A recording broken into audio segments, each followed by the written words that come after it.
están, amigos? Gracias por acompañarnos aquí en su programa Conversando con Expertos. En este mes de marzo vamos a dedicarle el Día Internacional a la Mujer. Aquellas mujeres que en realidad se han preparado, aquellas mujeres que son padres y madres y aquellas mujeres que son emprendedoras. Vamos a conversar de un tema que es muy delicado, como es la violencia de género. Pero dentro de ese contexto hay un grupo vulnerable que son las mujeres. Para conversar sobre este tema ya está aquí en nuestros estudios el abogado Jean-Paul Fabre-Aro. Abogado, gracias por estar aquí. Marta, muchas gracias por tu invitación. Un gusto volverte a ver a los años y un saludo muy especial a todas las personas que nos van a ver a través de tu canal de televisión digital del Instituto Superior Tecnológico Guayaquil. Abogado, hay muchas personas que dicen, bueno, en pleno siglo XXI, mujeres que se dejen maltratar es mujeres que en realidad no se valoran. ¿Ese concepto es errado o no? No es del todo errado. Lo que sucede es que lamentablemente todavía nuestra sociedad vive bajo la cultura del machismo, bajo esta relación de poder que hay entre hombres y mujeres. Entonces, en ese contexto, la mujer se ve muchas veces envuelta en una serie de tipos de agresiones y de violencia que le impide tomar la decisión de ponerle un alto a este tipo de agresiones y denunciar estos hechos de violencia. Ahora, quizás personas que no sepan a dónde denunciar o qué hacer, cuáles son los procedimientos. Bueno, ¿Es falta de conocimientos o no? es falta de conocimiento, pero también tiene que hacer un mea culpa las instituciones públicas por la poca difusión y la poca sociabilización que hay de las leyes que las respaldan a las mujeres, porque la ley está. El problema es que las mujeres no conocen las leyes que las respaldan y no se empoderan de sus derechos. Pero ¿cómo Entonces, hacerlo? ¿Cómo empoderarse? a través de la correcta difusión de las mismas. Pero esto es un trabajo tanto de las instituciones públicas en conjunto con la sociedad, porque la sociedad también tiene que buscar esa información que le debe proporcionar de manera óptima y oportuna a las instituciones públicas. Mira tú que tenemos las unidades de violencia contra la mujer y miembros del núcleo familiar, tenemos una ley que es la ley para erradicar la violencia contra la mujer, que muchos no la conocen al respecto. Se habla mucho de agresión, pero la mujer no sabe de que puede pedir medidas de protección, que la ley la ampara. Y simplemente solo conocemos lo que es una boleta de auxilio y ni siquiera tenemos el conocimiento total acerca de la misma. Entonces, ahora, perdón que te interrumpa. Tocaste un tema muy importante que es la medida de protección versus a boleta de auxilio. ¿Son dos conceptos distintos o no? Son dos conceptos totalmente distintos, porque la boleta de auxilio está dentro de las medidas de protección. El artículo 558 del Código Orgánico Integral Penal habla sobre una serie de medidas de protección. Dentro de esas está la boleta de auxilio, está la prohibición de acercarse a los sitios donde esta persona concurre, de acercarse a los familiares, da la posibilidad de que el agresor abandone la vivienda en ciertos casos, da la posibilidad también de que la persona víctima de violencia acuda hasta el domicilio y pueda sacar sus pertenencias. Entonces, pero la boleta es dentro de las medidas de protección. No es algo totalmente aislado ni aparte. Es dentro de las medidas de protección se contempla una boleta de auxilio. Ya, ahora, también escuché por ahí decían de que también dentro de estas agresiones están como agresiones económicas. ¿Qué son las agresiones económicas? Bueno, lo que sucede es que la ley para erradicar la violencia contra la mujer, que salió en el año 2018, es importante indicarte, Marta, de que esta ley nace de una serie de tratados y de convenciones a las que el Ecuador se fue suscribiendo. Es importante contar un poquito la historia y para que la gente lo tenga claro. El Ecuador en el año 1980 se suscribe a la Convención para erradicar toda forma de violencia y discriminación contra la mujer. En el año 1981 ratifica esa convención y años más adelante se firma el famoso Tratado de Belém do Pará, que es un tratado para erradicar la violencia contra todas las mujeres. Eso fue en el año 95. Con esos antecedentes, aquí en el Ecuador se crean las famosas comisarías de la mujer, que antes existían, eran bastantes. Ya. Y se crea la ley para erradicar la violencia a la mujer, que más bien se la conocía como la famosa ley 103. Es decir, se crea comisarías de la mujer y se crea la famosa ley 103 que pasan a ser parte del cumplimiento que tenía que tener el Ecuador toda vez que se había suscrito y ratificado a las convenciones internacionales que ya te describí. Es por eso que en función de aquello nace en el año 2018 esta ley para erradicar la violencia contra la mujer, ¿ok? Y aparece un abanico de violencias, tipos de violencias. Tenemos la violencia patrimonial, la violencia económica, la violencia simbólica, la violencia ginecobstetra, y ya no solo nos quedamos con la típica violencia física y psicológica que está normatizada en el Código Orgánico Integral Penal. Ya, ¿y de qué abarca la violencia económica? Bueno, la violencia económica básicamente, como su nombre lo indica, es esta relación de poder porque se tiene el concepto de que el hombre sigue siendo el proveedor, la cabeza principal y por ende el sostén de la economía del hogar. Entonces la mujer se siente muchas veces presionada y se siente amenazada económicamente porque si tú me denuncias o si yo le pongo un alto a este círculo de violencia, entonces yo te retiro todo ese apoyo que te pueda otorgar. Porque el hombre tiene el poder económico. Entonces ejerce ese tipo de violencia económica. Y para eso la misma ley faculta, en los casos de violencia contra la mujer, de poder pedir cierta prestación, cierta remuneración, una especie de pensión para aquellas víctimas de violencia. Justamente para tratar de frenar esta violencia económica, donde el hombre toma a su favor ese poder que él tiene sobre ella, porque generalmente la mujer, la sociedad ecuatoriana todavía se la conceptualiza como la mujer se queda en el hogar, es ama de casa, cuida a los niños, el hombre sale para el trabajo, entonces ella no tiene esa capacidad de generar recursos como tiene el hombre. Entonces, si él se va, me quedo sin recursos. Y si me quedo sin recursos, ¿cómo vivo, cómo como y cómo comen mis hijos? Entonces, ese tipo de... Pero prácticamente la ley la ampara a ella.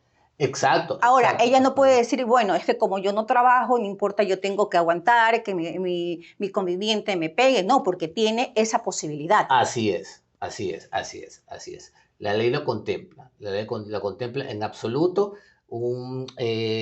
Puede darte una especie de pensión provisional. ¿De cuánto estaríamos hablando? Bueno, generalmente los cálculos se los hace basándose en la tabla que hay en materia de alimentos en cuanto a los ingresos del demandado, en cuanto al número de hijos.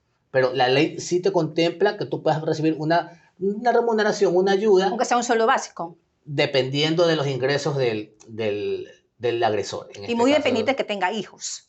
No, hay una salvedad. La ley es clara e indica de que podrá ser susceptible a una pensión, a una remuneración, a una ayuda económica, siempre y cuando no tenga una pensión. Porque lógicamente se sobreentiende que si esta persona que es víctima de violencia y tiene demandado a su esposo o a su cónyuge y recibe una pensión, ella tiene un recurso económico. ¿Cómo subsistir? Bueno, aparte de la violencia, ¿esa violencia puede generar un suicidio? En algunos casos sí, pero ya estaremos hablando de una violencia psicológica. La violencia psicológica se basa en insultos, en agresiones, en improperios.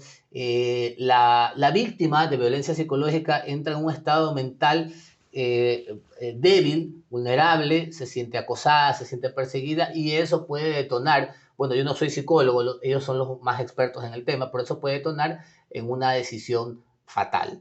Ya, y ahí en estos casos que te estoy escuchando, o sea, la mujer tiene leyes que la respaldan a la mujer. Así es. Pero ¿por qué las mujeres no acuden a denunciar? Bueno, como te lo expliqué, Marta, uno de los factores puede ser la violencia económica, esa dependencia que sienten por parte de su cónyuge, de su pareja, la falta de información y el desconocimiento que tienen. Uno de los mayores problemas de la sociedad es el desconocimiento y la falta de comunicación. Tú como comunicadora debes saberlo perfectamente bien, que una sociedad se maneja muy bien cuando hay una correcta comunicación, cuando hay buena información y la gente puede conocer sus derechos y sabe a dónde acudir en el caso de que se vean violentados los mismos. Ahora, ¿y cuáles serían las recomendaciones para aquellas mujeres que en realidad te dicen, bueno, yo no sé a dónde acudir, a pesar que me parece algo insólito porque, como tú bien lo estás diciendo, hay diferentes dependencias donde las mujeres pueden acudir? Bueno, actualmente tenemos el ECU 911, tenemos el número de la Policía Nacional, el municipio tiene una campaña que se llama Amiga, ya no estás más sola. y hay algunos centros de fundaciones que atienden inmediatamente a la mujer. Tenemos las unidades de violencia contra la mujer y miembros del núcleo familiar. ¿A dónde quedan? Bueno, actualmente están en el norte de la ciudad de Guayaquil, en la Florida, en la unidad judicial de la Florida Norte. Ahí está, ahí se pueden acercar. Existe el DEVIF, que es el Departamento de Violencia Intrafamiliar, que es un departamento especializado justamente para tratar, asesorar y dar todo el apoyo del caso a estas mujeres que son víctimas de violencia. ¿Y qué pasó en el año de la pandemia, donde habían mujeres que habían reportado el maltrato psicológico y verbal por parte de su conviviente? ¿Se incrementó esa cifra justamente en ese año de pandemia? Bueno, sí, efectivamente. De hecho, las cifras fueron bastante altas de casos de violencia intrafamiliar. No nos olvidemos que fueron meses de encierro absoluto, donde justamente estas relaciones conyugales se vieron en algunos casos sujetas a una serie de fricciones y se hizo más evidente esta relación de poder entre hombres y mujeres, la que se tradujo a agresiones verbales, psicológicas y finalmente físicas. Es muy importante destacar de que la violencia es un círculo, este círculo de violencia avanza de manera progresiva. Lo que hoy consideramos como una broma de mal gusto, desvalorizar a la mujer, después vienen los insultos, después viene uno que otro golpe, una que otra agresión, y tiene como punto máximo es ya alguna agresión que pueda complicar la salud de esta persona y en el peor de los casos ocasionar su muerte. ¿Y cómo identificar a un agresor? Porque puede ser de que la persona dice, bueno, yo me llevo muy bien con mi esposo, pero llega un momento que el esposo le puede alzar la voz. ¿Eso ya es un indicio de una agresión o no? Bueno, yo no soy psicólogo para poder determinar aquello, ellos son más expertos en la materia, pero sí se lo considera como un inicio de un acto de violencia, en este caso de carácter verbal, más aún cuando esta agresión verbal o estos insultos o aquellos calificativos resaltando los defectos, que muy gorda, que muy fea, empiezan a afectar el autoestima de la mujer, ya se lo empieza a considerar como un tipo de violencia. En este caso, una violencia verbal que tiene una connotación de carácter psicológica. Ya, ¿y cuál sería, para concluir el programa, cuál sería, por tu experiencia en estos casos, la recomendación, la principal recomendación para las mujeres? La principal recomendación es de que al primer acto de violencia denuncien. ¿Cómo qué? ¿Cuál sería el primer acto de Bueno, violencia? como te lo expliqué, podría arrancar con una agresión verbal, un insulto, ya son indicios de que hay una especie de relación de poder donde el hombre quiere de una u otra manera hacer sentir su fuerza y lo hace a través de las agresiones. En ese momento es importante denunciar, estar alerta. Están los medios oficiales, tenemos las unidades de violencia contra la mujer, tenemos la Fiscalía, el DEVIF, que es el Departamento de Violencia Intrafamiliar, y sobre todo está en la ley. La ley faculta y da la posibilidad de que la mujer pueda defender sus derechos. La ley protege a la mujer. Hay medidas de protección que ayuda a que la mujer pueda poner fin a este círculo de violencia.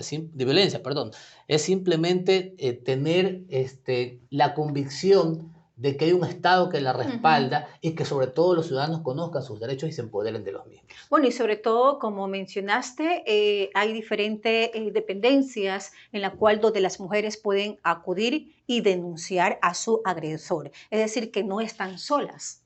No, para nada. Y como te lo expliqué, justamente recordando la palabra que tú acabas de indicar, hay hay programas de defensa, por ejemplo, de la amiga ya no está sola, que si no me equivoco es del municipio de Guayaquil, y algunos otros centros de acogida. O sea, es decir, hay instituciones tanto públicas como privadas que ofrecen este apoyo. Es simplemente que debería haber una mayor difusión y de parte de la sociedad el compromiso de también buscar información y empoderarse de sus derechos. Ok, abogado, le agradecemos muchísimo por esta información, sobre Gracias todo a ti. cuando estamos en el mes del Día Internacional de la Mujer. Conmigo, gracias y nos vemos en el próximo programa. Hasta luego.